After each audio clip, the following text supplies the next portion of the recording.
Hi guys, we're live.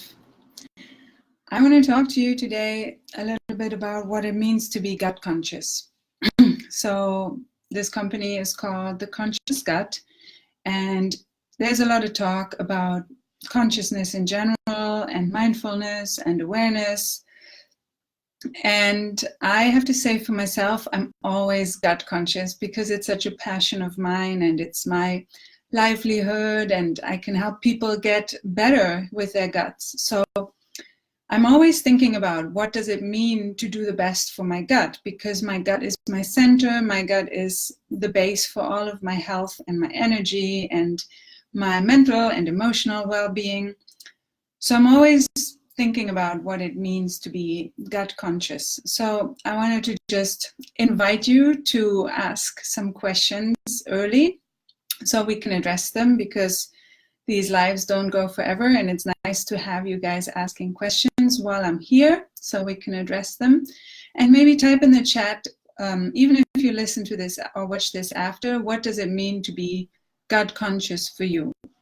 But for me, I just wanted to get you a few ideas. So first of all, gut consciousness starts with your environment. You know, where are your daily stress levels? What do you surround yourself with at work? What kind of relationships are you in? Are you in a lot of toxic environments all the time where you're just really constantly in the fight or flight thing, in the fight or flight response because your work is toxic, or your work environment is toxic, or you're in a relationship that you know you need to get out of, but you can't figure out how to or when, or if it's really necessary. Those things all affect your gut on a daily basis. Anything that is constant chronic stress that you don't counteract and that you don't remedy and get rid of in your life will keep being a stress on your gut and your nervous system, on your mental, emotional well-being. So that's one big thing. Then, of course, antibiotics, past use, present use, people who get it overprescribed all the time. Even the antibiotics we consume regularly in conventional meat and fish products, they are a constant rip on our gut and our microbiome and the flora of the beneficial path, like the beneficial bugs that we're trying to grow down there, that are actually taking and doing a lot of work for us, producing neurotransmitters and also a lot of vitamins. They're just responsible for a lot of things in our body. So we want to protect those good bugs as much as we can by not consuming antibiotics. Only if your life depends on it, I like to say, but they're so overprescribed and doctors get to them still way too fast. I do like that there's awareness growing around this more and more, but still I hear it amongst the people I know so often. I'm on antibiotics right now, and I'm always like, try not to say anything because you don't want to freak people out either. And that's the other thing, you know, as I was standing in the shower this morning, my hair is still wet.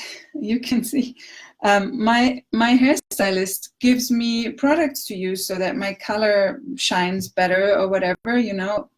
Nothing's shining right now, but you know, there's like special products with like technology, and then you look at them and they have all these chemicals in there, and you're like, what do I want to prioritize? Do I want to prioritize my healthy shampoo, my healthy body care products that I know are not going to disrupt my skin microbiome and that are not going to be absorbed through my skin and being poisonous to my system? Or do I want to once in a while make myself feel better by knowing that my hairstyle lasts longer or whatever, you know, women problems, maybe some men too. But, you know, where's that balance of what do we do on a daily basis in order to use good product, to drink filtered water, you know, but then also to balance it with the fun. My shampoo might not have direct effects on my gut microbiome, but the chemicals will be absorbed in my body through my skin, and then my body and my microbiome still has to deal with it. But then once in a while, I also want to make sure that my hair, you know, I'm only a woman. I like my hair to look the way my hair stylist makes it, you know, when she takes care of it. So where's that balance? You know, what do we want to do? And I personally like to shoot for 80-20. But I'm healthy right now. When you're not healthy, you sometimes have to let the 20 be and just go for 100 and really, really be strict. Take all the toxins that you possibly can out of your environment, out of your home cleaning products, out of your personal care products, out of your food. And that's the next thing is, you know, my guy and I, we like to eat out a lot. And even with the kids, I do it. It's nice, it's social, it's something special. And we don't always go to organic restaurants. So when we do go out to eat, I often know that I will be consuming meat that has been fed with things and has not been healthy and has been treated with antibiotics, and that my microbiome will have to deal with that too. And the one of my loved ones, my kids, my partner also. So, but once in a while, we also want to be going out and have a special date like that as a family or as a couple. And sometimes we do go out to organic restaurants too, but it's not always what we're craving either. Sometimes we just want to have that corn taco with carnitas in there, right? And the corn's probably GMO, the carnita's probably not a healthy pig, but it's nice. And social outings like that are also known to be very healthy. So there again too, you know, being gut conscious and making the majority of your life be healthy and making those good decisions for your food that you buy as much as you can. But then when you do go out, and even like alcohol consumption, you know, you don't want to drink all the time, feeding the bad bugs in your gut and straining your liver and just having your body deal with more toxins. But those social outings, those fun evenings with friends where you really just feed your soul and your heart and make these connections and feed your friendships, those are very, very healthy for you too.